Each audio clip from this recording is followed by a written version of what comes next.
ఆన్లైన్లో software coaching తీసుకుంటే job వచ్చే పరిస్థితి ఉందా? ప్రజెంట్ సిచ్యువేషన్లో మీరు అర్థం చేసుకోవాలి, చాలా కంపెనీస్ ఒక్క రిక్రూట్మెంట్కే దాదాపు 4 నుంచి 5 నెలలు పడుతుంది. ఒక జాబ్కి అప్లై చేయాలంటే ఒకటికి రెండు సార్లు కూడా ఎస్పెషల్లీ ఫ్రెషర్స్కి రిటర్న్ టెస్టులు పెడతా ఉన్నారు. సో సిచ్యువేషన్ అనేది అంత హై కాంపిటీషన్ ఉంది.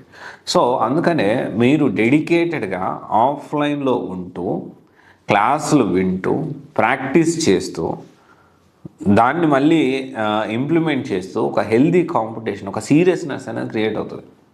సో పరిస్థితి బాగలేక అంటే కెరీర్ గ్యాప్ వాళ్ళ గురించి నేను మాట్లాడట్లేదు, కానీ ఫ్రెషర్స్ మాత్రం ఆన్లైన్లోనే తీసుకోవద్దు, ఆఫ్లైన్లోనే తీసుకోండి.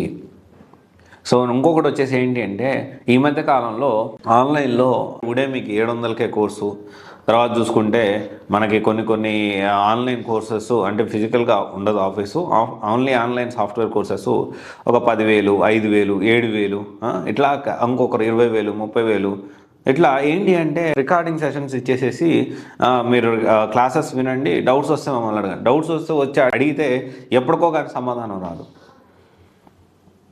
అంటే ఒక ప్రాపర్ స్కెడ్యూల్ ఉండదు. అదిగో ఈరోజు ఈ క్లాస్ వినాలి, ఈ క్లాస్ విన్న తర్వాత ఈ టాపిక్ విన్న తర్వాత ప్రాక్టీస్ చేయాలి, ఆ తర్వాత డౌట్స్ వస్తే ఇలాంటి రియల్ టైం ప్రాజెక్ట్ చేయాలి, అలాంటి కాన్సెప్టే లేదు.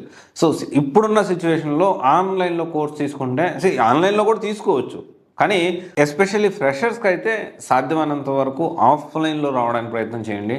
మీరు హాస్టల్ ఖర్చు అవుతుంది, ఇంకోటి ఖర్చు అవుతుంది అస్సలు అనుకోవద్దు. ఆఫ్లైన్లో మీరు క్లాసులు విని దాన్ని ప్రాక్టీస్ చేస్తూ ఎప్పటికప్పుడు ఇంటర్వ్యూస్ వస్తే అటెండ్ అవుతూ డ్రైవ్స్ కండక్ట్ చేస్తారు, డ్రైవ్స్ అటెండ్ అవుతూ ఈ విధంగా మీరు ప్లాన్ చేసుకోండి. సో సాధ్యమైనంత వరకు ఇది ఆలోచన చేయండి. సో కొంచెం కష్టమైన ఒక 6 నుంచి 8 నెలలు 6 to 8 months మనకు కాదు అనుకుంటే మంచి భవిష్యత్తు అనేది ఉంటుంది.